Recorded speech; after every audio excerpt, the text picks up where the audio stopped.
Buenos días, buenas tardes y sobre todo muy buenas noches. Estamos aquí otra vez en Comicueva y hoy estamos listos para revisar otra estrategia armada de mitos y leyendas que son parte de los decks con los que juego. Ya la vez pasada hemos visto algunas estrategias armadas para este popular juego y en esta ocasión toca ver la estrategia armada para una estrategia, con temática. En este caso lo hice con una temática de mitología griega y romana, que van como de la manita, porque si se dan cuenta la mitología romana son básicamente reinterpretaciones de los mitos griegos con otros nombres. Entonces, en mitos y leyendas, durante Segunda Era, después de Espada Sagrada y Cruzadas, hubo una edición con una extensión llamada Helénica e Imperio que hablaban de mitología griega y romana. Adicional a esto, durante un paquete especial llamado Liber Dominus Arsenal, salió notas promocionales con temática de mitología griega y le incluí aquí 3 cartitas de esas promocionales porque no encontré un lugar más adecuado para tenerlas.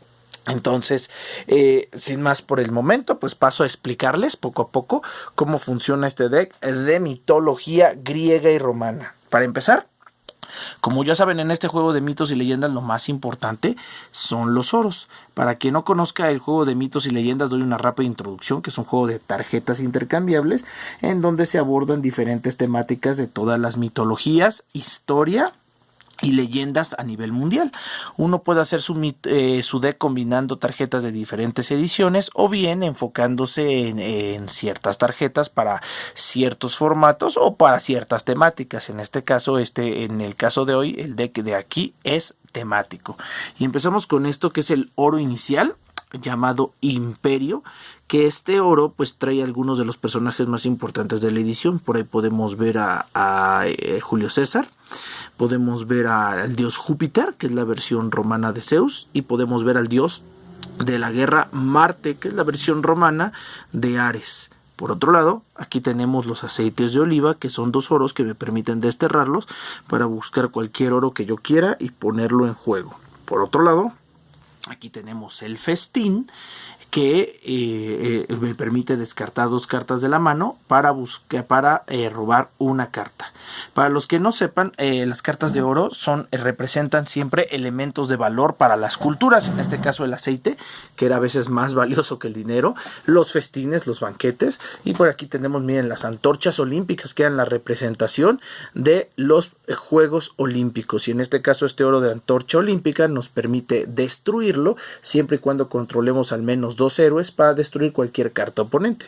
Entonces son buenos comodines, sobre todo para controlar los oros del oponente.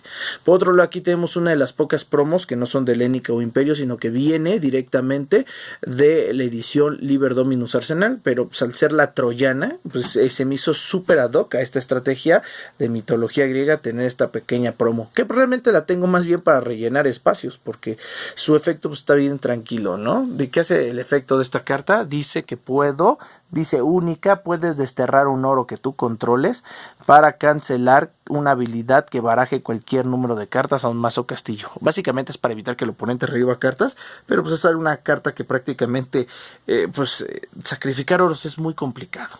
Y solo va a servir en ciertas situaciones muy específicas, así que prácticamente aquí tengo la troyana, pues para que este deck se vea más estético, ¿no? E igual, en el momento que alguien me dice que si vamos a jugar un deck de Helénica y no le parecen estas promocionales, y los convierto en oro sin efecto y no pasó nada.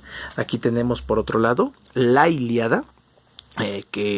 Esta carta me permite botar una carta para darle más 2 a la fuerza a un aliado de raza titán. Y por aquí tenemos la antorcha, ¿cómo se llama? Ofrenda a los dioses, que es un oro que dice: mientras esté en tu reserva, todos tus aliados olímpicos ganan más 1 a la fuerza. Las 3 razas fundamentales de esta edición van a ser titanes, olímpicos y héroes, así que con eso vamos a estar trabajando en esta edición. Por otro lado, aquí tenemos las Arcas del Imperio, que es un oro que dice: puedes destruirlo en Guerra de Talismanes, o puedes destruirlo en tu vigilia o en Guerra de Talismanes para generar 2 oros para jugar talismanes. Y aquí tenemos la Águila Imperial, que es un oro que dice que los aliados de fuerza 1 no tienen habilidad. Entonces, como restrictor, Resulta muy útil porque aunque yo también manejo aliados de coste 1, le subo rápidamente su fuerza. Le restringe a los aliados de fuerza 1, pero como yo le subo a los aliados rápidamente la fuerza con este deck, pues no me afecta tanto. Por otro lado, aquí complementando este deck tenemos que esta, que es la promo de la edición, es la carta helénica, y esta me resulta muy útil en este deck porque es uno de los pocos anuladores efectivos que tiene esta edición, y lo que permite es, dice la carta, dice, bueno, este es promo, dice, en respuesta a que tu oponente juegue un aliado, puedes pagar su coste para anularlo. Entonces, está muy buena, y como ven, esta carta helénica también tiene varias de las cartas importantes de la edición, como en este caso es el Basilisco. Ahí tenemos al dios Hefestos, el herrero de los dioses, tenemos a Cronos, el dios del tiempo, y a Zeus, el padre de los dioses y el señor del trueno. Entonces, súper bien. Por otro lado, aquí tenemos otra de las cartas esenciales para todo deck de mitos y leyendas en segunda era. Aquí tenemos a Rómulo y Remo, un talismán de coste 0 que genera 2 oros.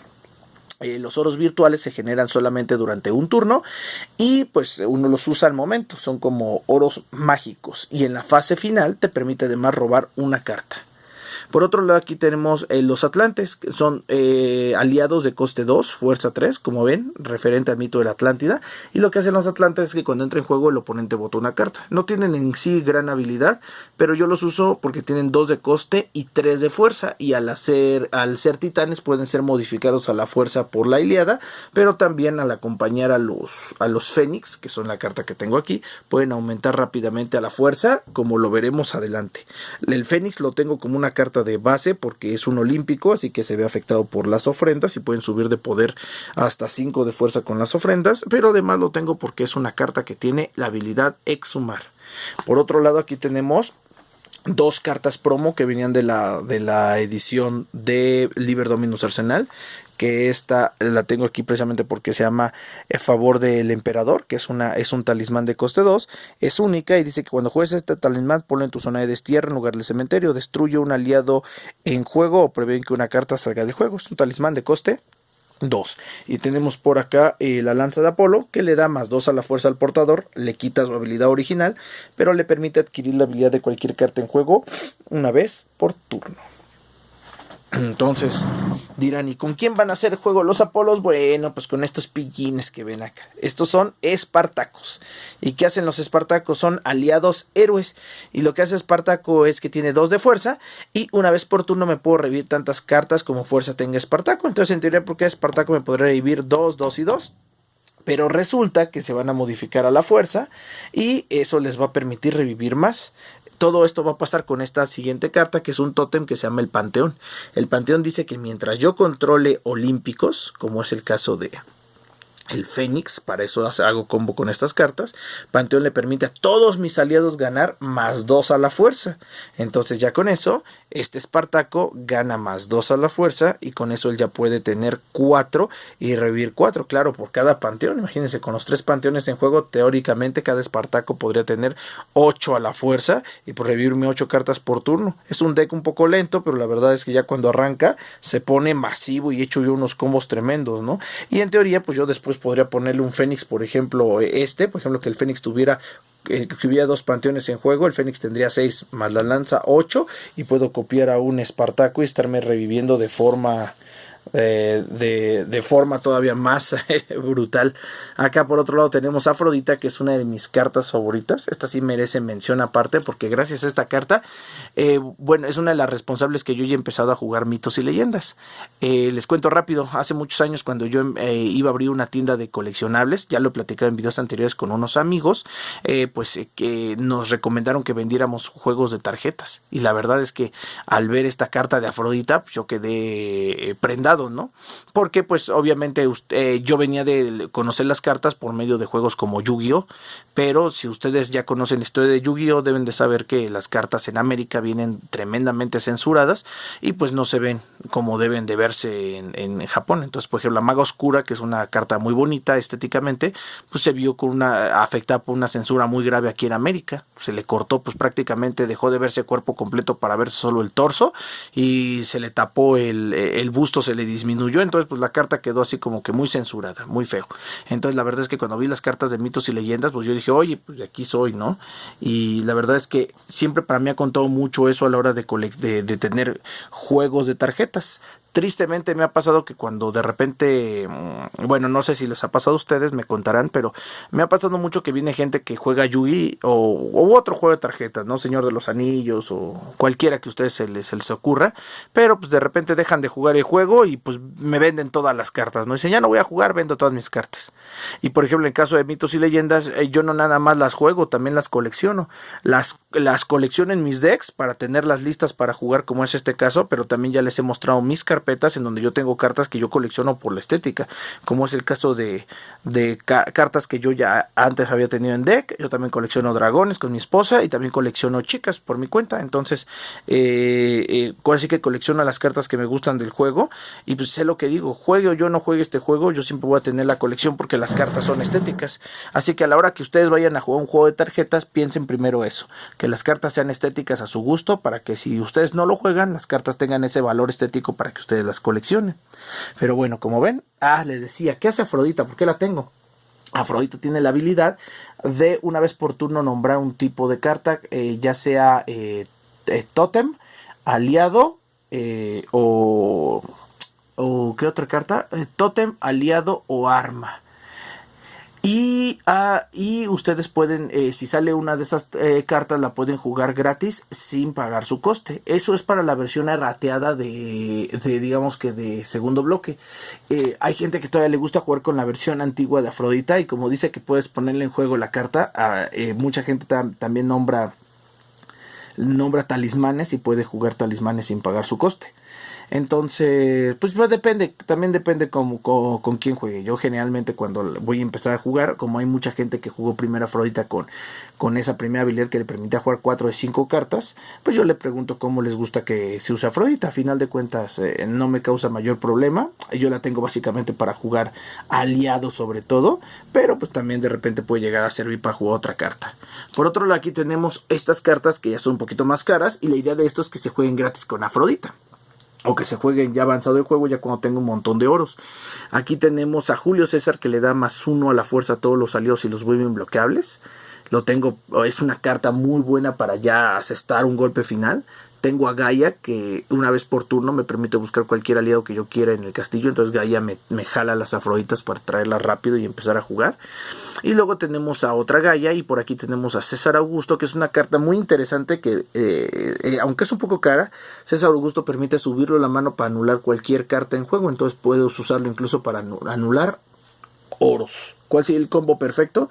Que en la primera mano te salga Rómulo y Remo y te salga César Augusto, porque así bajas oro de turno, juegas Rómulo y Remo, bajas a César Augusto y pues ya le puedes empezar a anular al oponente incluso su primer oro y atrasarle el juego. Por otro lado, juego el Tártaro, que es un tótem, es este que ven aquí, que es un tótem que dicen que en tu fase de vigilia puedes pagar 4 oro para destruir a cualquier aliado en juego. Y me gusta también jugar aquí a Ares, al dios de la guerra, porque Ares pues tiene este poder dice aquí que en guerra de talismanes puedes pagar 3 oros para hacer que un oponente no pueda atacar o bloquear. Por otro lado, aquí también tenemos al buen Teseo, que dice: en respuesta a que Teseo haga daño de combate a un castillo, puedes destruir un aliado. Y por aquí tenemos este que me gusta también mucho, Orfeo, que dice que una vez por turno puedo nombrar una carta, buscarla en el deck de mi oponente y desterrarla. Entonces este es un cuentagotitas, está muy fastidioso. Y aquí tenemos un combo muy bueno que a mí me gusta mucho, el de Rea y Demeter. Lo llegué a jugar, y lo que hace Rea es que juega un titán olímpico desde tu destierro sin pagar su coste. Ese va a ser Demeter. Y Demeter tiene el poder en el que se puede desterrar al comienzo de una fase o paso del juego para brincársela. Entonces el combo sería tenerlas a las dos en juego, desterrar a Demeter y brincarme, por ejemplo, la fase de agrupación de mi oponente para que ya no pueda atacarme con los aliados que ha atacado y ya no pueda agrupar los oros. Yo creo que sea la mejor fase para brincar. Y después sería la fase de vigilia. Entonces la onda con Demeter es desterrarla y luego con al siguiente turno volverla a jugar gratis desde el destierro para estar repitiendo ese proceso una y otra vez y atrasar el juego del oponente. De hecho, ya con este combo ya prácticamente condené el juego oponente. Por otro lado tenemos ahí al buen Thanatos, que me permite una vez por turno nombrar una carta y hacer que mi oponente destruya esa carta con todas sus copias. Y por ahí también tenemos al dios Cronos, que me permite agrupar todas las cartas en la fase final, lo cual les resulta pues conveniente. Sobre todo para los aliados que atacan pueden reagruparse para defender. Y él también me permite pagar 4 oros para desterrar una carta. Y por último tenemos aquí al dios Helios, que tengo 2 copias de Helios, porque Helios me permite darle +2 a la fuerza a todos los olímpicos en juego. Dice, los aliados de raza olímpico ganan 2 a la fuerza y no pueden ser afectados por talismanes oponentes.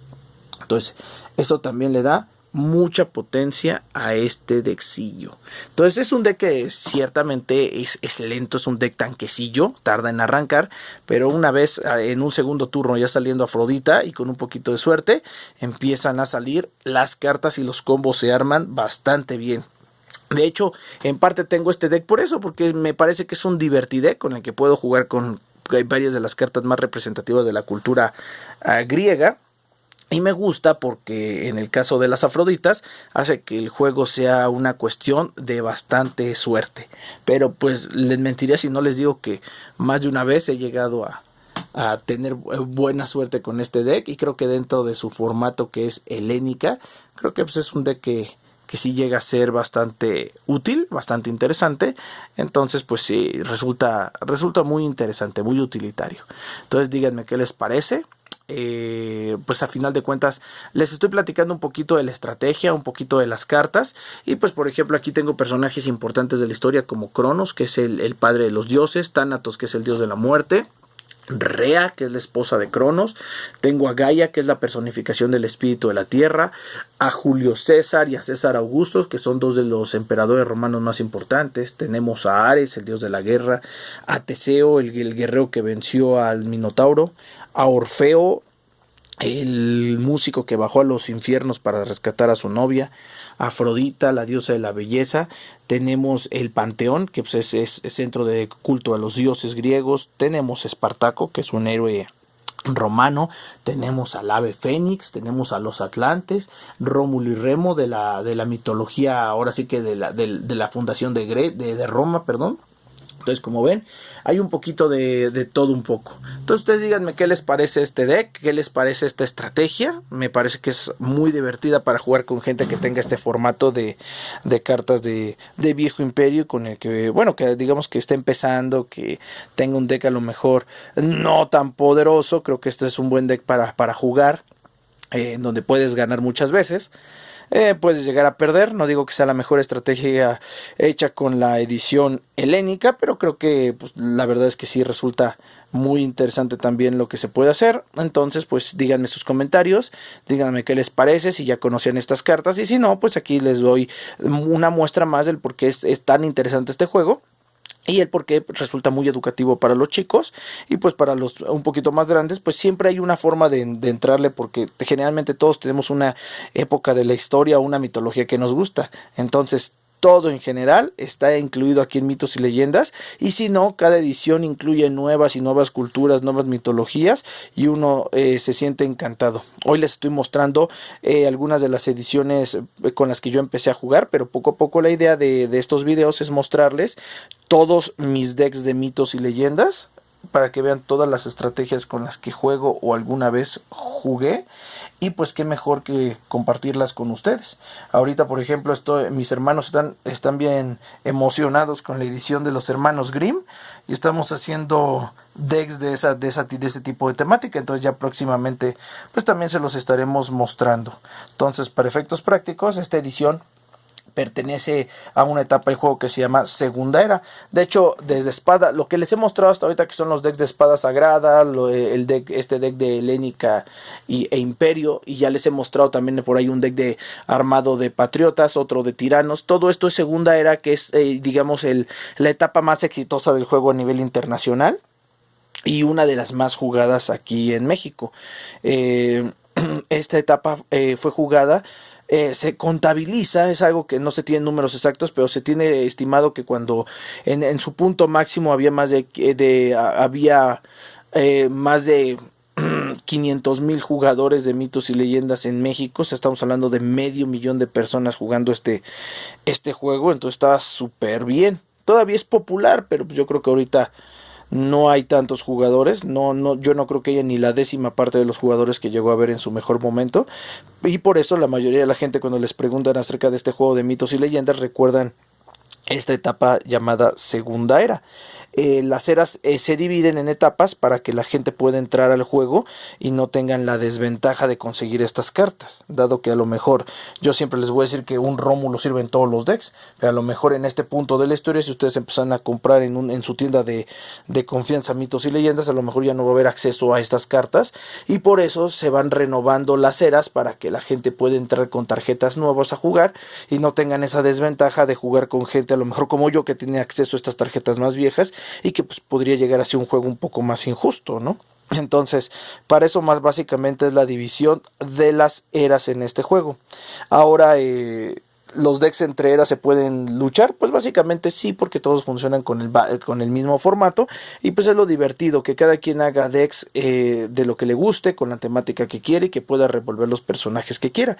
Entonces, para efectos prácticos, ahorita les he mostrado 4 decks de segunda era, que son decks de tiranos, decks de rebeldes, decks de mitología griega y deck de mitología de caballeros.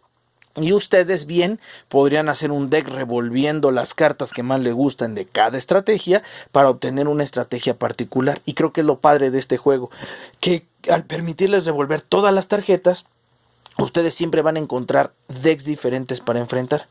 Porque hay otros juegos en donde, por ejemplo, las cartas están diseñadas para hacer sinergia entre ellos, como por ejemplo en Yu-Gi-Oh! Un deck de dragones siempre va a funcionar con ciertos dragones. Y luego hay subrazas, por ejemplo los ciberdragones. Entonces un deck de ciberdragones solamente va a funcionar con cartas que hagan sinergia con ciberdragones. Entonces pues básicamente cuando ustedes se enfrentan a un deck Madolche, o a un deck de ciberdragones, o a un deck de asgardianos, o a un deck de por ejemplo un deck de hadas, ya van a saber más o menos contra qué se van a enfrentar. Entonces, porque trabajan con cartas muy específicas para hacer sinergia. En mitos y leyendas no pasa eso. En mitos y leyendas puede pasar que ustedes tengan un deck temático así, pero pueden hacer también una revoltura brutal, como en los decks que les he mostrado de tiranos y patriotas, y meterle cartas de chile, mole y pozole. Entonces eso hace que los decks sean muy únicos, y por eso, a mi juicio personal, y después de haber jugado muchos juegos de tarjetas, este es por mucho el juego que más me gusta, porque se me hace que está muy bien balanceado entre lo que es la mecánica de juego, que tiene su base claramente en Magic, pero que está en idioma español y lo vuelve muy accesible para la gente de Latinoamérica. Es económico relativamente, comparativamente con otros juegos de tarjetas, y además de eso pues tiene el plus de que es un juego muy versátil en cuanto a la originalidad con la que pueden hacer los decks. Y creo que la otra cosa que me gustaría, por la que puedo recomendar mitos y leyendas, es porque tiene ciertas cartas sí vuelven a reeditarse. Por ejemplo, todo esto que ven en Helénica se ha vuelto a reeditar hace poco en una caja compilatoria que tiene todas las tarjetas de la edición. Entonces pues es muy fácil que ustedes, no, es relativamente fácil que se puedan hacer de las cartas, pero lo interesante es que hay cartas, por ejemplo, como esta, o como esta, o como estas, que ya no tienen reedición. Entonces lo interesante de mitos y leyendas es que la gran mayoría de cartas, al no tener reediciones y no las cachan en el momento, ya no se pueden volver a obtener, y eso hace del juego muy interesante, porque muchas personas pueden llegar a tener cartas muy difíciles de conseguir y muy raras, y pues eso los vuelve tesoros en sí mismo. Entonces díganme qué les parece. Creo que ya me extendí demasiado, pero pues ya saben, seguimos en contacto aquí en Comicueva. Y pues díganme si les gustan estos videos para seguir explorando otras ediciones del juego. Y cuéntenme qué quieren que les cuente de las estrategias, de cómo se juega este juego, o quieren que les hable un poquito más de la mitología, de las cartas y el por qué elegí estos personajes para mis decks. Ahora sí que estamos para servirles en lo que quieran, y seguimos aquí en contacto.